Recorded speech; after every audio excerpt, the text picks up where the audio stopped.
दोस्तों आज हम यहूदियों के बारे में सोचते हैं तो हमें दिखाई पड़ता है मजबूती से खड़ा इजराइल देश।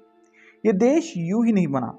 इसे बनाने के लिए यहूदियों ने करीब करीब 2500 सालों तक मेहनत की है। अपने दौर में इन लोगों ने कई मुसीबतों का सामना किया और खुद को मजबूत बनाते गए। हालांकि इसके बावजूद भी इजराइल जैसे देशों के लिए दुनिया के नक्शे में बने रहना एक ओपन चैलेंज है।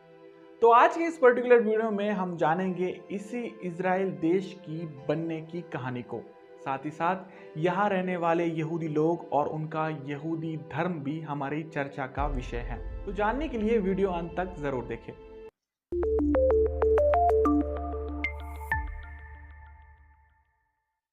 दोस्तों यहूदी धर्म का इतिहास करीब करीब 3000 साल पुराना माना जाता है।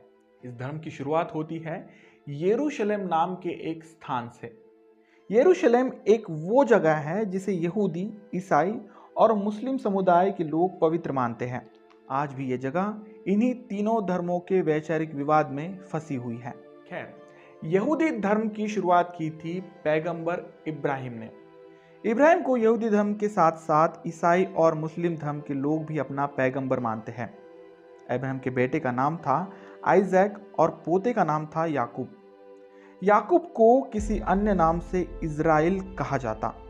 उसके 12 बेटे और एक बेटी थी। इन 12 बेटों ने आगे चलकर 12 यहूदी कबीले बनाए। याकूब ने इसे कुल मिलाकर इज़राइल नाम का एक छोटा सा राज्य बनाया। याकूब के इन 12 बेटों में से एक बेटे का नाम यहूदा था, लिहाजा उन्हीं के वंशजों को आगे चलकर यहूदी कहा जाने लगा। यही से शुरू होती है यहूदी धर्म की कहानी। पहले यहूदी राज्य में साउल, इशबाल, डेविड और सोलोमन जैसे राजा हुए। 1931 ईसा में सोलोमन के बाद इस राज्य का धीरे धीरे पतन होने लगा और इजराइल दो हिस्सों में बंट गया। एक था इजराइल और दूसरा बना यूदा। लगभग 700 ईसा पूर्व में असीरिया साम्राज्य ने यहूदियों के पवित्र स्थल यरूशलेम पर हमला किया। लिहाजा इस हमले के बाद यहूदियों के कुछ कबीले तितर बितर हो गए। 72 ईसा पूर्व में रोमन साम्राज्य के हमले के बाद यहूदी लोग दुनिया भर में जाकर बस गए। रोमन्स का यह हमला इतना जोरदार था कि इस हमले में उन्होंने यहूदियों के सबसे चहीते राजा किंग डेविड का मंदिर तक तोड़ दिया था। हालांकि इस हमले में मंदिर की एक दीवार बच गई। आज भी यह दीवार यहूदियों के दृष्टिकोण से महत्वपूर्ण मानी जाती है।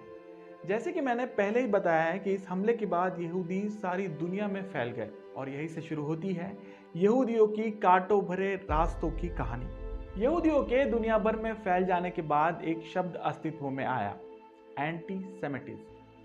ये एक निगेटिव सेंटिमेंट वाला वर्ड है जो खासकर यहूदियों के लिए इस्तेमाल किया जाने लगा। दुनिया में यहूदियों को लेकर एक वहम फैला कि ये लोग दुनिया की सबसे चालाक कौम का प्रतिनिधित्व करते हैं, जो जब चाहे जहां चाहे किसी को भी धोखा दे सकते हैं।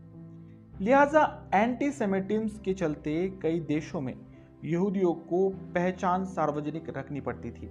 अब बढ़ते हैं उस कहानी की ओर जो यहूदियों को अपना खुद का देश यानी इजराइल बनाने की दास्तां सुनाता है। ये बात तो हम सभी जानते हैं कि 1914 में प्रथम विश्व युद्ध शुरू हुआ था। इस युद्ध के बीच 2 नवंबर 1914 को ब्रिटेन और यहूदियों के बीच एक समझौता हुआ। इस समझौते को बाल्फोर का समझौता कहा जाता है।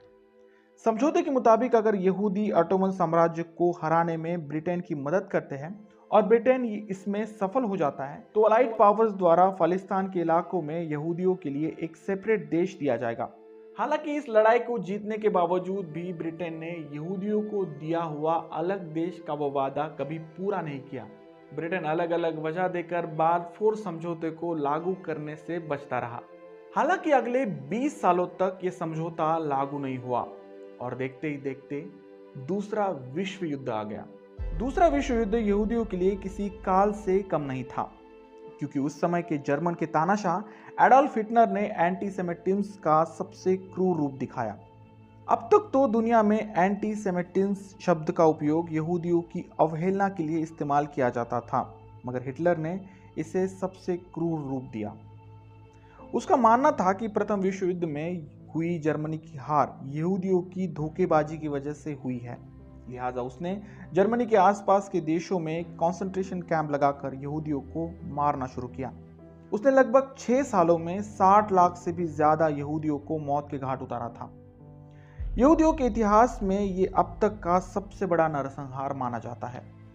खैर, जब दूसरा विश्व युद्ध खत्म हुआ तब यहूदियों की हालत पर तरस खाकर संयुक्त राष्ट्र अमेरिका ने फालिस्तान के 2 हिस्से किए, जिसमें से एक हिस्सा यहूदियों को दिया गया और दूसरा हिस्सा मुसलमानों को।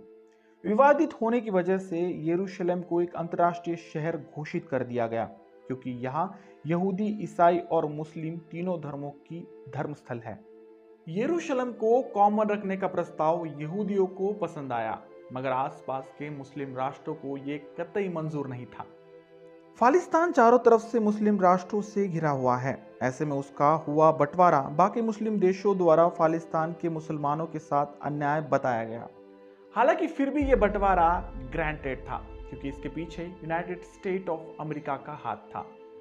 इस बंटवारे से ही निकलकर 1947 में एक देश बना, जिसे हम आज इजराइल के नाम से जानते हैं। लिहाजा आज भी फालिस्तान और इजराइल के बीच इसी बंटवारे को लेकर विवाद कायम है। वैसे आपकी इसके बारे में क्या राय है, कमेंट बॉक्स में जरूर लिखिए। अब जाते जाते एक आसान सा सवाल। दोस्तों, इजराइल की तरह ही बांग्लादेश का निर्माण भी पाकिस्तान के विभाजन से हुआ था। ऐसे में मेरा आपसे सवाल यह है कि बांग्लादेश निर्माण के पीछे मुख्य रूप से कौन सी वजह शामिल थी? आपका जवाब कमेंट बॉक्स में जरूर लिखिए। वीडियो अच्छे लगे तो प्लीज इसे लाइक कर अपने दोस्तों में शेयर करना ना भूलें। और हाँ, आपको अगर मेरा काम वाकई में अच्छा लगता है तो प्लीज चैनल को सब्सक्राइब कर देना। मिलते हैं अगले वीडियो में ऐसे किसी इंटरेस्टिंग और हिस्टोरिकल टॉपिक को लेकर। तब तक के लिए धन्यवाद।